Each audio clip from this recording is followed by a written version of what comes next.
हाँ तो यार देखो, लास्ट टाइम हम लोगों ने टॉपिक चालू किया था ओएसपीएफ स्टेट्स, है ना। और ओएसपीएफ स्टेट्स में मैंने आपको 3 स्टेट बता दी थी। एक बता दी थी डाउन स्टेट क्या होती है, उसके बाद मैंने आप लोगों को बताया था आइनेट स्टेट क्या होती है, फिर मैंने आपको बताया था टू वे स्टेट क्या होती है। डन, 3 स्टेट्स हमारी पूरी हो गई है ओएसपीएफ में। अब मैं बात करूंगा चौथी स्टेट की। चौथी स्टेट कौन सी होती है ओएसपीएफ में, which is known as ex start state. अब देखो एक्स स्टार्ट स्टेट में है क्या, बेसिकली जब एक्स स्टार्ट आ रहा है ना तो इसका मतलब क्या है कि अब ओएसपीएफ का प्रोसेस यहां से स्टार्ट होना चालू हो रहा है। देखो टू वे स्टेट तक क्या हुआ, टू वे स्टेट तक नेबरशिप फॉर्म हो चुकी है पूरी तरीके से, right guys, neighbourship have been form. अब बात ये आती है कि एक्सटार्ट स्टेट में क्या होगा। देखो एक्सटार्ट स्टेट में बेसिकली आपका ओएसपीएफ प्रोटोकॉल का जो डेटाबेस एक्सचेंज करने का प्रोसेस है ना, वो यहां से एक्चुअल में स्टार्ट होता है, ठीक है। अब लेकिन आप लोग ये मत समझना कि एक्सटार्ट स्टेट में एक्चुअल में डेटाबेस एक्सचेंज होता है, नहीं होता। क्या है, देखो हमें पता है जैसे ही दो राउटर के बीच में नेबरशिप अप आ जाती है ना, तो नेबरशिप अप आने के बाद दोनों राउटर आपस में क्या एक्सचेंज करते हैं, database, right guys. Database exchange होने के बाद जब दोनों राउटर को एक दूसरे का डेटाबेस मिल जाता है तो क्या फॉर्म हो जाती है, एडजेसेंसी, राइट। तो अब आपको पता है भाई टू वे स्टेट में नेबरशिप तो फॉर्म हो गई, अब क्या एक्सचेंज होना है, डेटाबेस, और डेटाबेस के बाद क्या फॉर्म होनी है, adjacency, right. But there is a thing, before exchanging the actual database, ठीक है, राउटर्स ना, OSPF protocol enabled routers do something. और वो चीजें क्या होती हैं, ध्यान से सुनना। देखो होता क्या है कि ना एक्सटार्ट स्टेट में बेसिकली 2 चीजें राउटर नेगोशिएट करते हैं। सबसे पहली चीज नेगोशिएट करते हैं एमटीयू साइज। दूसरी चीज क्या नेगोशिएट करेंगे, सीक्वेंस नंबर, ठीक है। ये 2 चीजें क्या होंगी, ये 2 चीजें यहाँ पे नेगोशिएट की जाएंगी, ठीक है, आपकी एक्स स्टार्ट स्टेट में। अब तुम कहोगे सर ये क्यों हो रहा है, देखो बताता हूं। सीक्वेंस नंबर तो भाई रिलायबिलिटी के लिए नेगोशिएट हो रहा है। अब रिलायबिलिटी से मेरा मतलब क्या है भाई, रिलायबिलिटी का मतलब है जिसपे मैं भरोसा कर सकता हूं। तुम लोग याद करो जब आप लोगों को EIGRP प्रोटोकॉल पढ़ाया गया था तो EIGRP प्रोटोकॉल में मैंने ये बताया था जब भी एक राउटर दूसरे राउटर को अपडेट पैकेट भेजता है ना, तो दूसरा राउटर उसको एक्नॉलेजमेंट देता ही देता है। ये मैंडेटरी सिचुएशन है, राइट। अगर एक्नॉलेजमेंट ना मिले तो आरटीपी प्रोटोकॉल एक्शन में आ जाता है ना। तो आरटीपी प्रोटोकॉल बेसिकली करके आ रहा है EIGRP में, वो एक रिलायबिलिटी प्रोवाइड कर रहा है कि भाई आपका डेटा मैं फॉरवर्ड करवाऊंगा ही करवाऊंगा, ठीक है, सामने वाले तक, डेस्टिनेशन तक पहुंचवाऊंगा ही। और अगर इनकेस नहीं पहुंच पाता है, इनकेस नहीं पहुंच पाता है तो मैं आपको बताऊंगा भी, और आप फिर से आरटीपी प्रोटोकॉल एक्शन में आके बार बार अपडेट को फॉरवर्ड करता है, right. So this is the reliability mechanism of EIGRP protocol. लेकिन मैं अगर ओएसपीएफ की बात करूं, अगर एक राउटर दूसरे राउटर को डेटाबेस भेजता है तो क्या दूसरा राउटर उसको एक्नॉलेजमेंट देता है, मैंने तो ऐसा कुछ नहीं बताया आपको। तो एक बात बताओ, R1 को कैसे पता चलेगा कि मेरा डेटाबेस R2 के पास पहुंच गया, भाई कोई रिलायबिलिटी मैकेनिज्म है ओएसपीएफ में, नहीं है ना। तो होता क्या है, सीक्वेंस नंबर जो है ना वो एक रिलायबिलिटी का काम करेगा यहाँ पे। कैसे, मेरी बात बिल्कुल ध्यान से सुनना, बिल्कुल ध्यान से सुनना इस चीज को। देखो R1 क्या कर, देखो दोनों राउटर क्या करेंगे, मैं बिल्कुल देखो होगा क्या भाई, जब R1 R2 को अपडेट मैसेज भेजेगा, जब R1 R2 को क्या भेजेगा, अपडेट मैसेज, तो भाई R1 के पास कोई रिलायबिलिटी मैकेनिज्म होना चाहिए ना, कि भाई R2 को R1 की क्या मिल गई, राउटिंग, मेरा अपडेट मैसेज R2 को मिल गया, भाई कोई ना कोई मैकेनिज्म होना चाहिए ना। तो सीक्वेंस नंबर वो मैकेनिज्म ही प्रोवाइड कर रहा है ओएसपीएफ प्रोटोकॉल में। तो बेसिकली ओएसपीएफ प्रोटोकॉल में एक्सटार्ट स्टेट में एक्चुअल में डेटाबेस एक्सचेंज होने से पहले राउटर्स नेगोशिएट करते हैं एमडीओ साइज और सीक्वेंस नंबर। अब मैं बात करता हूं सीक्वेंस नंबर की। देखो R1 क्या करेगा, R1 R2 को, ठीक है, R1 R2 को क्या भेजेगा, मान लो ब्लैंक अपडेट मैसेज भेज दिया, क्या भेज दिया, एक ब्लैंक अपडेट मैसेज, डन। उस ब्लैंक अपडेट मैसेज में उसने क्या भेजा, सीक्वेंस नंबर, सीक्वेंस नंबर लगा दिया, मान लो 689, लेट सपोज दैट उसके, ठीक है। अब बात ये आती है कि जब R2 इसको रिप्लाई करेगा, जब R2 क्या करेगा, रिप्लाई R1 को, तो भाई R2 को बताना चाहिए ना R1 को कि हाँ भाई तुम्हारे अपडेट मैसेज मिल गया, तुम्हारा अपडेट मैसेज मुझे मिल गया। तो इस केस में क्या होता है, R2 जब R1 को क्या भेजेगा, अपना ब्लैंक अपडेट भेजेगा ना, तो उसमें ना एक फील्ड होगी, ठीक है, एक्नॉलेजमेंट, ठीक है, उसमें क्या फील्ड होगी, एक्नॉलेजमेंट। तो एक्नॉलेजमेंट में ना क्या करेगा वो उसी का, या रुक जाओ, मैं इसको ऐसे नहीं समझाता, आप इसे ऐसे समझो। पहले R1 ने अपना ब्लैंक अपडेट मैसेज भेजा, उसमें सीक्वेंस नंबर क्या भेजा, 689। सिमिलरली R2 का भेजेगा, R2 अपना ब्लैंक अपडेट मैसेज भेजेगा, उसमें मान लो उसने कुछ अपना सीक्वेंस नंबर भेजा, उसने भेज दिया मान लो 729, डन। अब होगा क्या, दोनों राउटर यहाँ पे नेगोशिएट करेंगे कि भाई किसका सीक्वेंस नंबर यूज किया जाएगा, R2 का सीक्वेंस नंबर यूज करा जाएगा डेटा फॉरवर्डिंग के लिए, या R1 का सीक्वेंस नंबर यूज किया जाएगा। अब इस सिचुएशन में क्या होता है, जिस राउटर की राउटर आईडी बड़ी होती है, जिस भी राउटर की राउटर आईडी बड़ी होती है, उसका सीक्वेंस नंबर प्रेफर किया जाता है। क्लियर? तो होगा क्या, अब जब भी R2 और R1 जब भी ठीक है, ये तो अभी ब्लैंक अपडेट चल रही है ना, तो भाई R1 के पास सीक्वेंस नंबर आया, R2 के पास ब्लैंक अपडेट में सीक्वेंस नंबर आया, भाई R2 को पता चल गया भाई मेरी राउटर आईडी तो बड़ी है, तो इसका मतलब मेरे सीक्वेंस नंबर फॉलो किया जाएगा। तो इसका मतलब अब R1 जब अपना पहला अपडेट मैसेज भेजेगा ना, तो उसमें पता है सीक्वेंस नंबर क्या लगा के भेजेगा, 729। अब ये पैकेट जब R2 के पास आएगा तो R2 को पता चल जाएगा, R2 को देखो यहाँ पे पता चल गया क्या कि मेरे पास जो मेरे पास डेटा आना चाहिए था वो मेरे पास आ गया, और उसी सीक्वेंस नंबर से आया, किससे, 729 से। सिमिलरली जब अपना R2 जब R1 को अपना पहला डेटाबेस भेजेगा तो किससे भेजेगा, 729। इससे R1 को क्या पता चल जाएगा कि हाँ भाई मेरे पास क्या कहते हैं, मेरा जो डेटाबेस है वो R2 के पास पहुंच गया, और R2 जब अपना भेज रहा है तो वो भी क्या लगा के भेजेगा, 729। देखो ये सीक्वेंस नंबर का जो फंडा है ना, वो इसलिए है कि ताकि दोनों राउटर को इंश्योर हो सके कि जो मेरे को अपडेट मैसेज आना है, ठीक है, वो कौन से सीक्वेंस नंबर से आना चाहिए। अब जब आपको नेक्स्ट एक्सपेक्टेड सीक्वेंस नंबर जब आपको पता होगा, तो इसका मतलब आपको पता होगा, तो रिलायबिलिटी रहेगी ना कि हाँ भाई मेरे पास अगर इस नंबर से अब इस सीक्वेंस नंबर से मेरे पास डेटाबेस आ रहा है, तो मतलब मेरा पहुंच गया है। तो बेसिकली OSPF प्रोटोकॉल में सीक्वेंस नंबर आपको एक रिलायबिलिटी प्रोवाइड कर रहा है। डन। अब बात करते हैं MTU साइज की।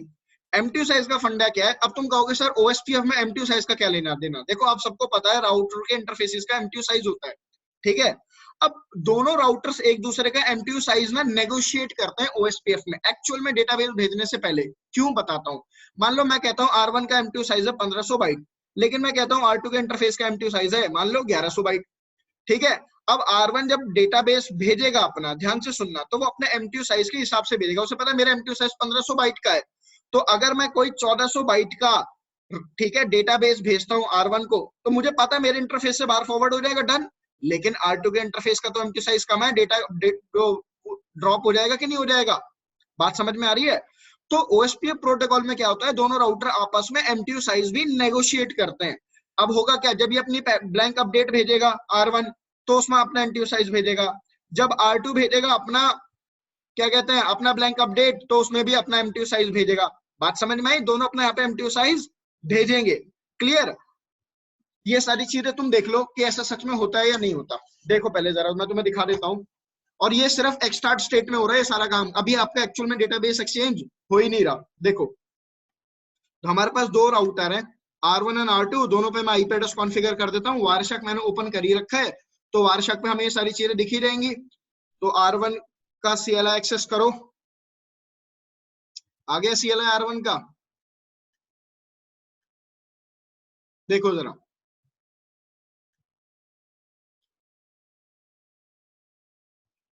Configuration terminal interface S3/0 no shutdown. IP address क्या हो गया 12.0.0.1 255.0.0.0। OSPF इनेबल करूं, राउटर OSPF 1, उसके बाद नेटवर्क पे जाके मैं क्या कमांड चलाऊंगा 12.0.0.0, उसके बाद 0.255.25 और इसको एरिया 0 में डाल दूं और इसकी राउटर आईडी दे देता हूं, राउटर आईडी 1.1. डन। अभी अपना हेलो मैसेज भेजना चालू कर देगा R1 को अपने इस इंटरफेस से। एक बार देख लो हेलो मैसेजेस दिख रहे हैं भाई, बहुत बढ़िया। अब आ जाओ किस पे, R2 पे। R2 का CLI लिया मैंने, configuration terminal interface S3/0 no shutdown. IP address क्या कॉन्फ़िगर कर दूं, 12.0.0.2 255.0.0.0। इंटरफेस लूप बैक कॉन्फ़िगर करने की जरूरत नहीं है, मैं डायरेक्ट OSPF इनेबल करता हूं। राउटर आईडी क्या दे दूं, 2.2.2.2। उसके बाद नेटवर्क देता हूं कौन सा, 12.0.0.0। वाइल्ड कार्ड मास्क दे दिया, ये एरिया 0। ठीक है, अब दोनों राउटर के बीच में क्या फॉर्म होगी, नेबरशिप। नेबरशिप के बाद एडजेसेंसी फॉर्म होगी। यार तुम वायरशार्क पे आके देखो यार हुआ क्या।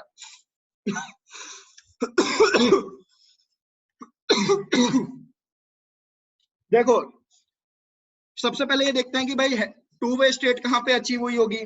टू वे स्टेट कब अचीव हुई होगी, जब दोनों राउटर के हेलो पैकेट में क्या दिखा रहा होगा, एक्टिव नेबर वाला कॉलम। बताया था आप लोगों को जब लास्ट क्लास में पढ़ाया था। तो एक बार इस पैकेट को ओपन करके देखते हैं, तो 12.2 ने 12.1 को भेजा। तो इसमें एक्टिव नेबर वाला फील्ड देखते हैं कि वो अभी दिखा रहा है कि नहीं दिखा रहा। एक सेकंड रुको।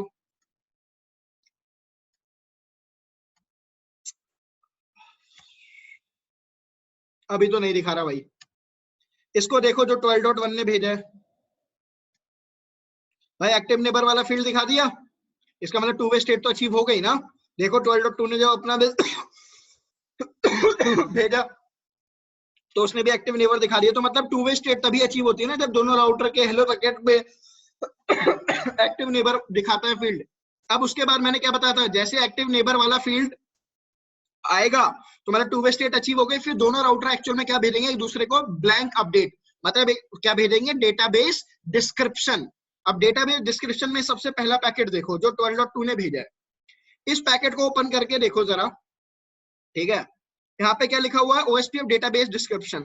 अब इस OSPF डेटाबेस डिस्क्रिप्शन में आप यहाँ पे कुछ चीजें नोटिस करना। यहाँ पे क्या लिखा हुआ है, आईनिट। आईनिट का मतलब क्या है, it's a blank database. It's a blank database, done. उसके बाद यहाँ पे क्या लिखा हुआ है, सीक्वेंस नंबर। सीक्वेंस नंबर क्या लिखा हुआ है, 5580।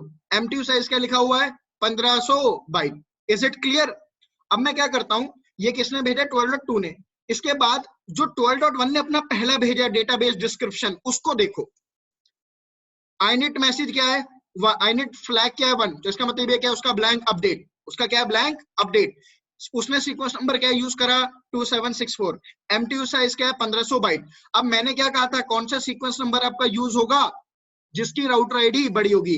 तो राउटर आईडी किसकी बड़ी है, R2 की। तो अगला डेटाबेस किसने भेजा, 12.1 ने भेजा ना। अब उसने सीक्वेंस नंबर क्या लगा दिया, 5580। देख रहे हो कि नहीं, मतलब R1 ने मान लिया कि जो मैं एक्चुअल में अपना डेटाबेस भेजूंगा, पहला डेटाबेस, उसमें मैं सीक्वेंस नंबर क्या लगाऊंगा, 5580। और देख लो LSA1 टाइप आपका जा रहा है कि नहीं जा रहा। LSA1 में क्या जाता है आपका, एक्चुअल डेटाबेस। बात समझ में आई। मैं देखो फिर से इस बात को रिपीट करता हूं। मैंने आपको क्या बोला कि एक्सटार्ट स्टेट में क्या होगा, आपका R1 क्या भेजेगा, R1 बोलेगा भाई मेरा MTU साइज है कितना, 1500 बाइट। R2 क्या बोलेगा, भाई मेरा MTU साइज है 1500 बाइट। MTU साइज भी नेगोशिएट होगा, डन। उसके बाद क्या होगा, साथ के साथ ही अपना सीक्वेंस नंबर भेजेगा कि मैं जो पहला आपको डेटाबेस भेजूंगा वो सीक्वेंस नंबर 719 से भेजूंगा, लेट्स सपोज दैट। फिर R2 बोलेगा कि भाई मैं भी अब जो मैं पहला सीक्वेंस नंबर भेजूंगा मान लो 460 से। ये चीजें होती है रैंडम, ठीक है। सीक्वेंस नंबर वो रैंडमली पिक करते हैं। अब R1 और R2 को एक दूसरे का MTU साइज पता चल गया, भाई MTU साइज सेम है, तो इसका मतलब कोई दिक्कत नहीं है, अपन एक्सटार्ट स्टेट सब कुछ सही है। फिर उन्होंने देखा सीक्वेंस नंबर। तो यहाँ पे सीक्वेंस नंबर नेगोशिएट होने का मतलब है कि जो भी राउटर पहला डेटाबेस भेजेगा वो सीक्वेंस नंबर उसी से भेजेगा। अब जिसकी भी राउटर आईडी बड़ी होगी, राउटर आईडी किसकी बड़ी है भाई, इसकी राउटर आईडी बड़ी है कि नहीं, तो सीक्वेंस नंबर ये यूज होगा। तो इसका मतलब क्या है, चाहे R2 अपना पहला डेटाबेस भेजे, चाहे R1 अपना पहला डेटाबेस भेजे, वो भेजा जाएगा सीक्वेंस नंबर 460 से। किसके लिए, ये मैकेनिज्म है रिलायबिलिटी का। समझ में आया। तो ये दोनों चीजें आपकी होती हैं एक्सटार्ट स्टेट में। यही चीज मैं आपको दिखा रहा हूं। देखो जब आपका वायरशार्क पे मैंने दिखाया कि जब टू वे स्टेट आ गई, टू वे स्टेट के बाद जब सबसे पहला पैकेट डेटाबेस डिस्क्रिप्शन का 12.2 ने भेजा, तो उसने आईनिट का मतलब है भाई ये ब्लैंक अपडेट है। तो उसने सीक्वेंस नंबर क्या यूज करा, 5580। अब इसकी राउटर आईडी क्या है, 2.2.2 नहीं है। इसी तरीके से जब 12.1 ने अपना पहला ब्लैंक अपडेट भेजा, तो उसने अपना सीक्वेंस नंबर क्या यूज करा, 2764। अब दोनों ने नेगोशिएट कर, दोनों को नेगोशिएट करना था। तो देखो किसका राउटर आईडी बड़ी है, R2 की ना। तो R1 ने जब अपना पहला डेटाबेस भेजा, एक्चुअल डेटाबेस, यहाँ पे आईनिट स्टेट क्या सेट है 0, तो मतलब ये एक्चुअल डेटाबेस है। तो उसमें सीक्वेंस नंबर क्या यूज कर रहा है, जरा देखना। सीक्वेंस नंबर उसने वही यूज नहीं करा जो R2 का था 5580, मतलब जिसकी राउटर आईडी बड़ी होगी वो बड़ा होगा, ताकि दोनों राउटर को श्योर हो जाए कि हाँ भाई हम दोनों को एक दूसरे का डेटाबेस मिलेगा और उसी सीक्वेंस नंबर से मिलेगा जो हम दोनों को एक्सपेक्टेड है। समझ में आई? तो ये तो कॉन्सेप्ट है सीक्वेंस नंबर का। अब तुम देख लो M2 साइज भी नेगोशिएट हो रहा है। पहले ये बताओ यहां तक किसी को कोई डाउट है?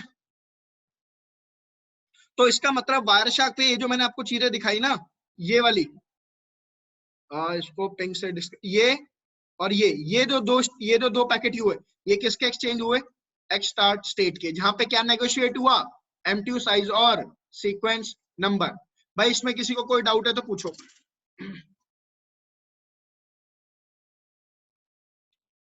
नहीं क्या सर। आप लोगों को समझ में आ गया है? हाँ या ना तो बोल दो यार। हाँ जी। किसी को कोई डाउट नहीं है? चलो बढ़िया। अब ना अगर तुम कभी भी इंटरव्यू देने जाओगे ना, तो इंटरव्यू देने जब भी देने जाओगे तो एक सबसे बड़ा तुमसे सबसे ज्यादा क्वेश्चन पूछा जाता है OSPF स्टेट्स में से। मैं फिर बोल रहा हूं, तुम लिख के ले सकते हो इस बात को मेरे से, ठीक है? मैं एफिडेविट पर साइन करके दे दूंगा। अगर OSPF में स्टेट का कभी क्वेश्चन उठता है ना, तो हमेशा ये पूछा जाता है कि अगर आपका राउटर एक्स स्टार्ट स्टेट में स्टक कर गया है, so what could be the possible reason? Reason क्या होगा और तुम उसको रिजॉल्व कैसे करोगे? ये सबसे ज्यादा इंटरव्यू में पूछे जाने वाला क्वेश्चन है रिगार्डिंग OSPF स्टेट। अगर OSPF स्टेट का कोई क्वेश्चन उठेगा तो ये क्वेश्चन पक्का उठेगा, लिख के ले लो इस बात को।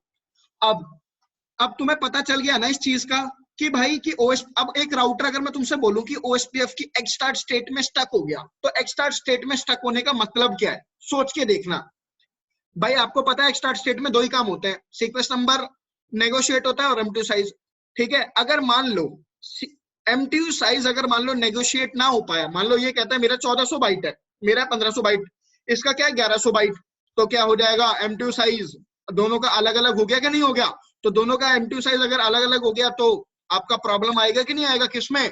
एक्सटार्ट स्टेट से बाहर आने में, क्योंकि एक्सटार्ट स्टेट से आप बाहर ही तब आते हो, एक्सटार्ट स्टेट से अगली स्टेट में आप तभी जंप करते हो जब आपकी दोनों चीज नेगोशिएट हो जाती है। समझ में आया?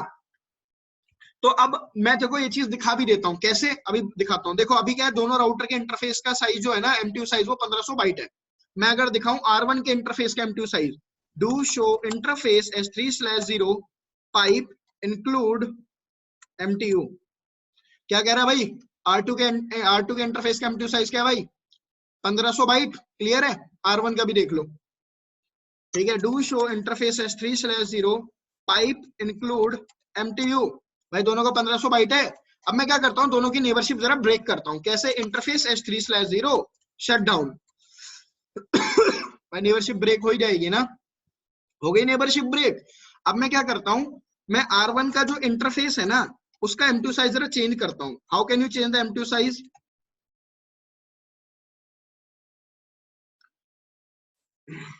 ऑप्शन आ गया M2 साइज चेंज करना, मैंने यहाँ पे कर दिया M2 साइज 1000 बाइट। डन। अब मैं क्या करता हूं, अब मैं इंटरफेस को अप करता हूं, देखता हूं नेबरशिप फॉर्म होगी कि नहीं होगी। आ जाओ,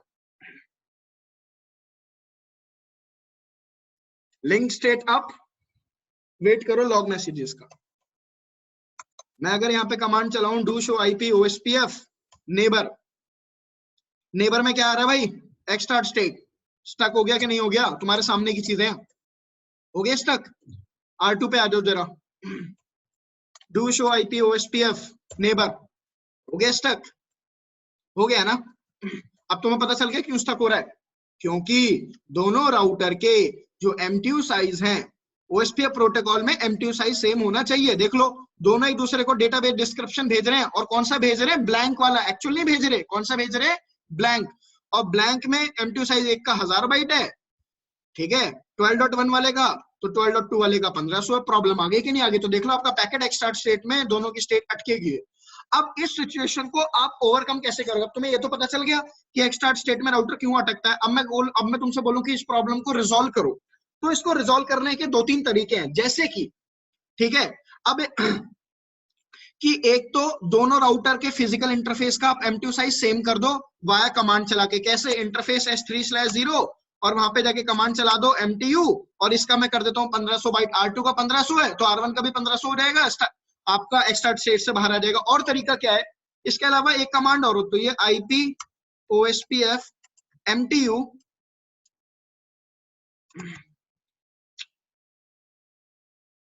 OSPF की स्पेलिंग गलत लिख दी मैंने, OSPF MTU।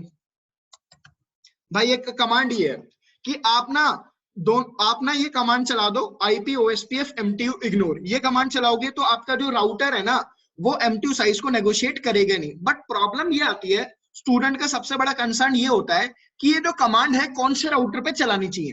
भाई दोनों ही राउटर पे चलानी चाहिए या एक राउटर पे, और जिस पे चलानी चाहिए वो बताओ। अब ध्यान से सुनना ये बात, ठीक है? इसका मैं आंसर कर रहा हूं आप लोगों को। हुआ क्या भाई, R1 का मैंने MTU साइज कितना कर रखा है, 1000 बार। R2 का MTU साइज कितना है, 1500 बार। मुझे एक बात बताना सच सच, प्रॉब्लम किसके एंड पे आ रही होगी? प्रॉब्लम मेरे हिसाब से इसके एंड पे आ रही होगी। पूछो क्यों? भाई जिसका M2 साइज होगा उसी को तो प्रॉब्लम होगी सबसे ज्यादा। क्यों? क्योंकि मान लो R1 ने अगर कभी 1000 बाइट का या 990 बाइट का अपडेट मैसेज भेज दिया, एक्चुअल में अपडेट, R2 को कोई प्रॉब्लम है एक्सेप्ट करने में, क्योंकि उसको पता भी मेरा MTU साइज तो बड़ा है।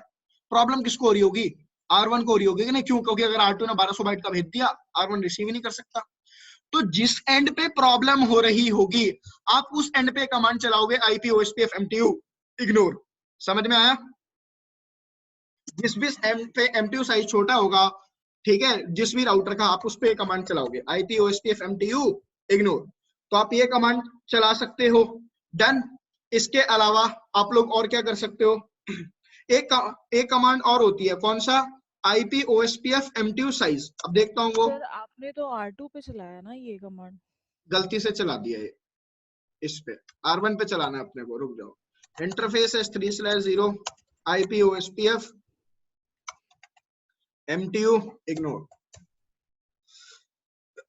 लेकिन एक बात देखो, नेबरशिप अब आ गई कि नहीं आ गई एकदम से, मैंने ये कमांड चलाते के साथ ही, ठीक है? अब एक चीज और बता देता हूं, ये जो कमांड है ना ये सिर्फ सिस्को के डिवाइसेस पे चलती है। ये एल्केटेल, जुनिपर, अरूबा और अगर वेंडर के डिवाइस है उनके लिए कमांड नहीं है। सो मैंने आपको बता दिया कि आपका राउटर एक एक्स्ट्रा स्टेट में क्यों स्टक करता है, ठीक है, और आप उस प्रॉब्लम को कैसे ओवरकम कर सकते हो मैंने आपको बता दिया, ठीक है? ये सबसे ज्यादा इंटरव्यू में पूछी जाने वाली चीजें हैं OSPF स्टेट से रिलेटेड। तो आई होप OSPF स्टेट तो क्लियर हो गया होगा आपको। एक्सटार्ट, अब मैं बताऊं एक चीज और बताता हूँ, एक्सटार्ट स्टेट में ना एक काम और हो रहा है, ठीक है? हमें ये चीज तो पता चल गया MTU साइज क्यों नेगोशिएट हो रहा है, ताकि दोनों राउटर, भाई अगर मान लो मैं अपना मैं अपडेट मैसेज भेजूं जिसमें MTU और मेरे अपडेट पैकेट का साइज बड़ा हो, तो तुम तो एक्सेप्ट कर ही नहीं पाओगे ना। तो इसलिए MTU साइज नेगोशिएट हो रहा है। और सीक्वेंस नंबर क्यों नेगोशिएट हो रहा है? ताकि दोनों राउटर को पता चले कि हमें जो अपडेट मैसेज है कौन से सीक्वेंस नंबर से आएगा। समझ में आया? तो रिलायबिलिटी के लिए। लेकिन एक काम और हो रहा है स्टार्ट स्टेट में, बताऊं क्या? बताता हूं, देखो जरा।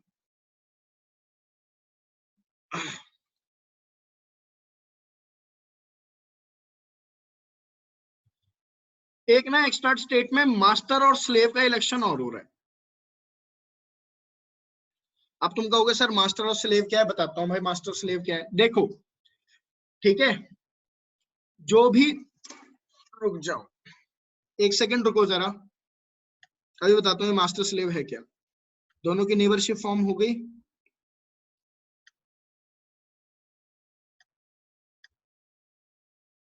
इसको मुझे वापस स्क्रॉल करने दो।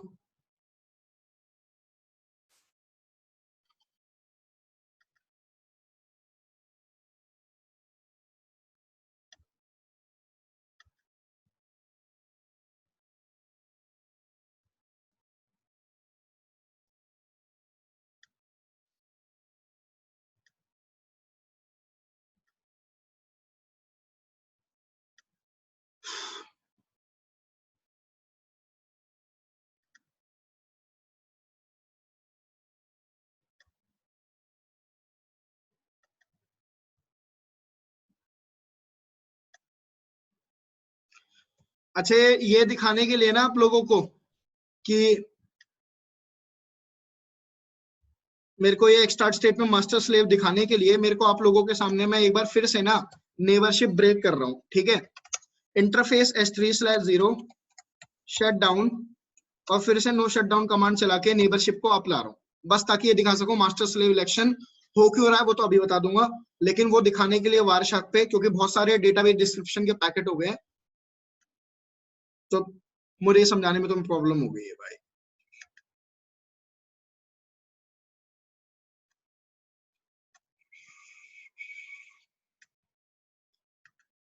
ये है आपका 12.1 का पैकेट, एक सेकंड रुको, फिर 12.2 का पैकेट ये रहा आपका,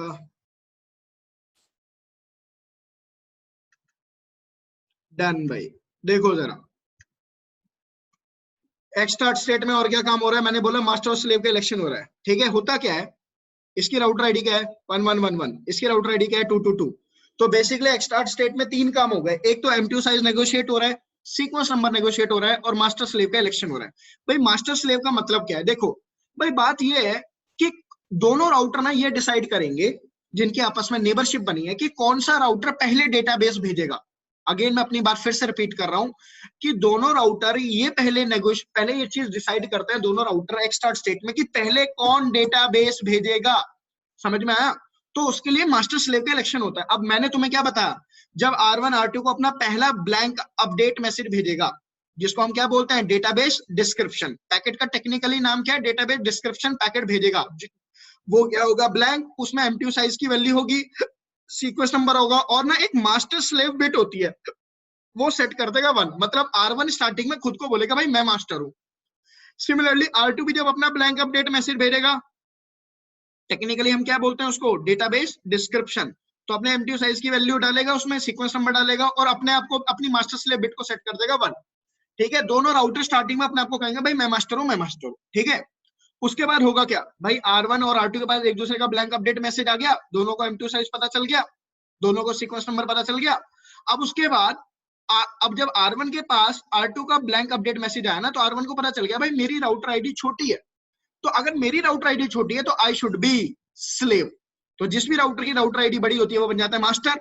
तो उसके बाद पता है क्या, R1 अपने ऊपर जो मास्टर स्लेव बिट है ना उसको सेट कर देगा 0, लेकिन R2 अपने ऊपर मास्टर स्लेव बिट को फिर भी इसके आस रखेगा सेट 1। समझ में आ गया? तो जो भी मास्टर होगा पहले वो डेटाबेस भेजता है। समझ में आया? पहले डेटाबेस वो भेजेगा। क्लियर है? तो इसलिए मास्टर स्लेव का इलेक्शन होता है। अब तुम्हें ये चीज दिखा भी देता हूं, और ये काम भी कहां हो रहा है, एक्सटार्ट स्टेट में। देख लो वारशाक पे आए, देखो इससे पहले तो अभी तक यहाँ पे क्या हुआ, सिर्फ हेलो पैकेट एक्सचेंज हुए, टू वे स्टेट आ गई होगी। टू वे स्टेट आने के बाद पहला जब सबसे पहला ब्लैंक अपडेट मैसेज गया, उसमें देखो जरा ये किसने भेजा, 12.1 ने। 12.1 ने अपना एमटीयू साइज भेजा 1000 बाइट, सीक्वेंस नंबर भेजा 857। उसके बाद देखो यहाँ पे उसने मास्टर स्लेव बिट को सेट क्या कर दिया 1। R1 क्या कह रहा है, भाई मैं मास्टर हूँ। सिमिलरली R2 ने जब अपना पहला ब्लैंक मैसेज भेजा, उसने अपना एमटीयू साइज भेजा 1500 बाइट, अपना सीक्वेंस नंबर भेजा, तो सीक्वेंस नंबर किसका यूज होगा, जिसका राउटर आईडी बड़ी। तो इसने अपना मास्टर स्लेव बिट को क्या सेट कर दिया 1, कि भाई मैं मास्टर हूं।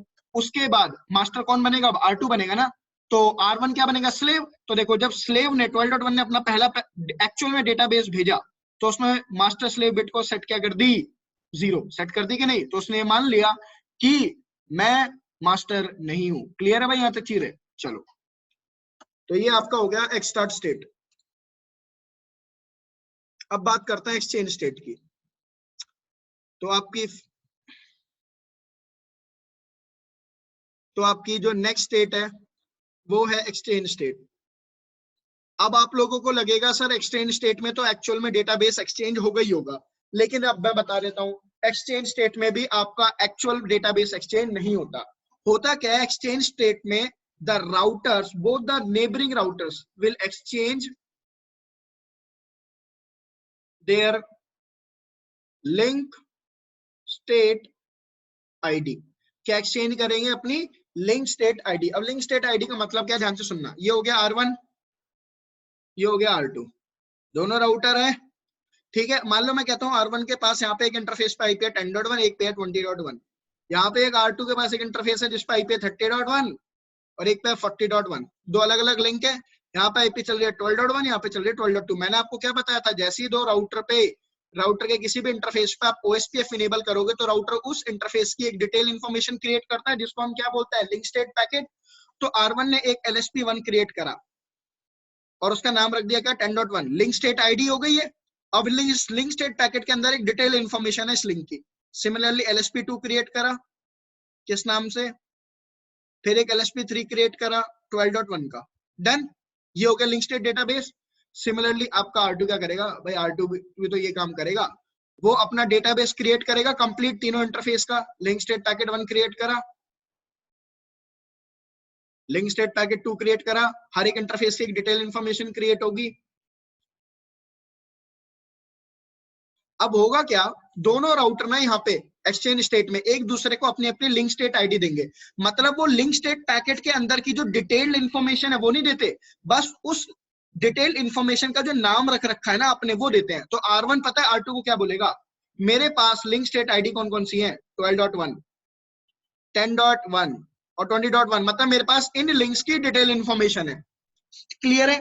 सिमिलरली R2 क्या बोलेगा R1 को कि मेरे पास 30.1 की डिटेल इंफॉर्मेशन है, मेरे पास 40.1 की डिटेल इंफॉर्मेशन है और 12.2 की मेरे पास डिटेल इंफॉर्मेशन। क्लियर है। ये चीज हुई एक्सचेंज स्टेट में। किसमें, एक्सचेंज स्टेट में। दिखा देता हूं एक्सचेंज स्टेट में। दो राउटर आपस में लिंक स्टेट आईडी एक्सचेंज कर रहे होंगे, अपना एक्चुअल में डेटाबेस एक्सचेंज नहीं कर रहे होंगे। आ जाओ जरा, ये आपका राउटर हो गया।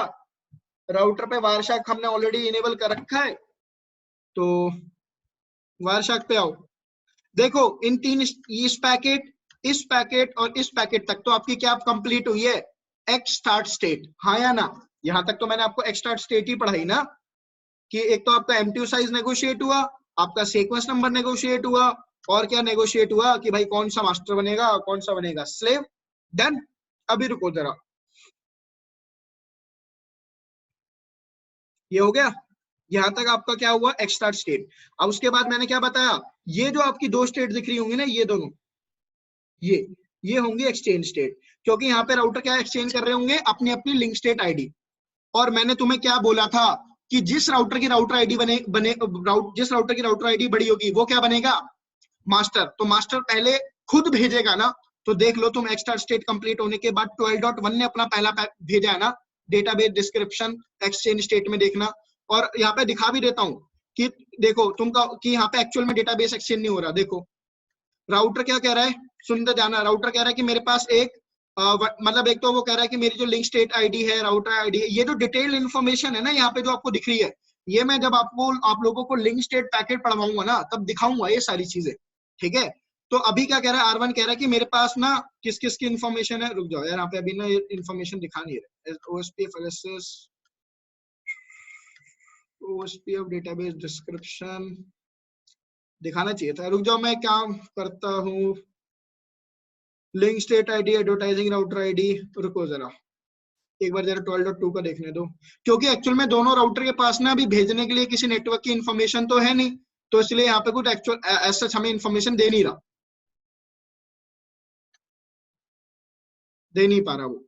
ठीक है। ये आपकी एक्चुअल में क्या है, ये आपकी इन दो स्टेट में क्या हो रहा है, सिर्फ और सिर्फ आपका एक्सचेंज स्टेट हो रहा है। दोनों राउटर एक दूसरे को लिंक स्टेट आईडी भेज रहे हैं। उसके बाद ये आप देख रहे हो, उसके बाद जो पैकेट एक्सचेंज हो रहे हैं हमारे कौन से, ये वाले, रुक जाओ, ये LS request, LS update, LS update, LS acknowledgement, ये जो है ना, ये आपको दिखा रहे हैं कि आपकी जो ओएसपीएफ की जो नेक्स्ट स्टेट है वो हो रही है। और ओएसपीएफ की नेक्स्ट स्टेट कौन सी है, लोडिंग स्टेट। अब लोडिंग स्टेट में बेसिकली पता है क्या होगा भाई, R1 कहेगा कि मेरे पास ना R2 से क्या क्या आए हैं, मेरे पास R2 से आए हैं ये लिंक स्टेट आईडी, मेरे पास कौन कौन सी लिंक स्टेट आई है, R2 से ये आई है। अब R1 कहेगा मेरे पास 12 के नेटवर्क की तो कंप्लीट इन्फॉर्मेशन है, किसकी नहीं है, 30.1 की और 40.1 की, हाँ है ना।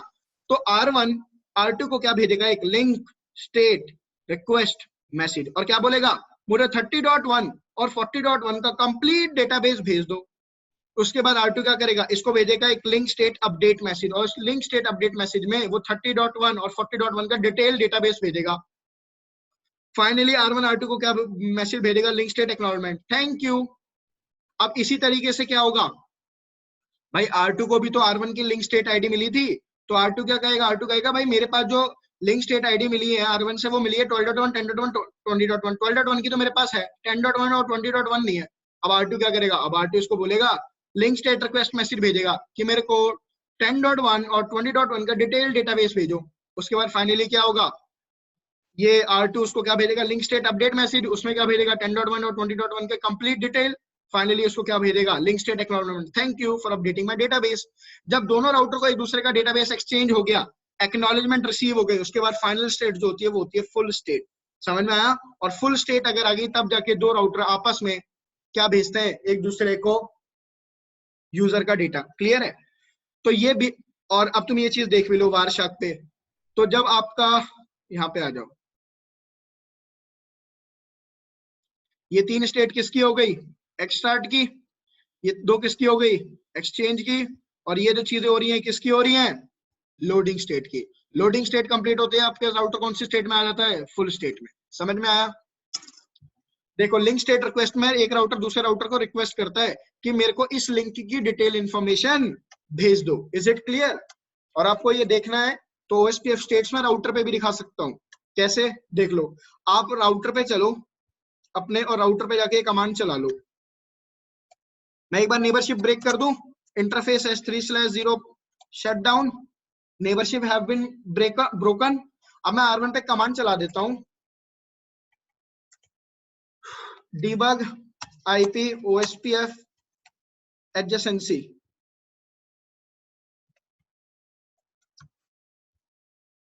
देखने दो यार क्या कमांड है, debug IP OSPF adjacency कहीं लिखा आ रहा है, आ गया ना ADJ। लो भाई, डीबगिंग ऑन कर दी मैंने। अब मैं यहाँ पे आपको इससे ना कि आपकी स्टेट्स दिख जाएगी, interface S3/0 no shut down. देख लो भाई। अच्छा मैं एक चीज और करता हूं, पता है क्या, मैं एक बार ना इस इंटरफेस को फिर से शट डाउन कर देता हूं और एक लूप बैक क्रिएट कर देता हूं। लूप बैक पे आईपी एड्रेस दे देता हूं 100 के नेटवर्क की। डन। और इस पे भी OSPF चला देता हूं, राउटर OSPF 1, एक नेटवर्क है किसका, 100 का, इसका वाइल्ड कार्ड मास्क है ये, एरिया 0 में। सिमिलरली मैं R2 पे भी चलता हूं और R2 पे भी चल के एक लूप बैक क्रिएट करता हूं।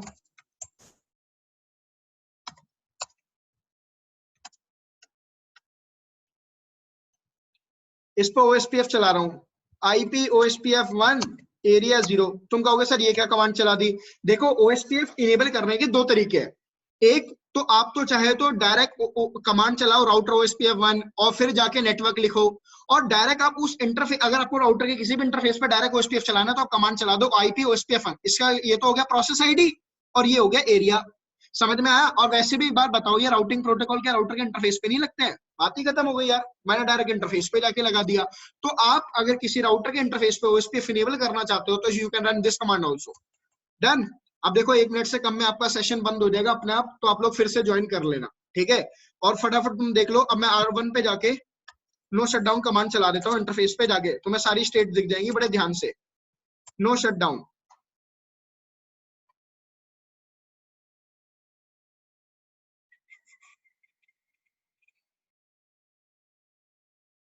क्या बात है, दिखाई नहीं है इसने? हाँ भाई देख लो हो रही है। देखो यहाँ पे क्या हुआ, 2 वे स्टेट सेटअप हो गई 2.2.2 के साथ। ये मैं R1 पे दिखा रहा हूँ कमांड, तो वो क्या कह रहा है, मेरी 2.2.2 के साथ 2 वे कम्युनिकेशन हो गया। अब वो क्या कह रहा है, हम डेटाबेस प्रिपेयर कर रहे हैं, एक्सचेंज करने के लिए प्रिपेयर हो रहे हैं। तो वो क्या कह रहा है, हम दोनों एक दूसरे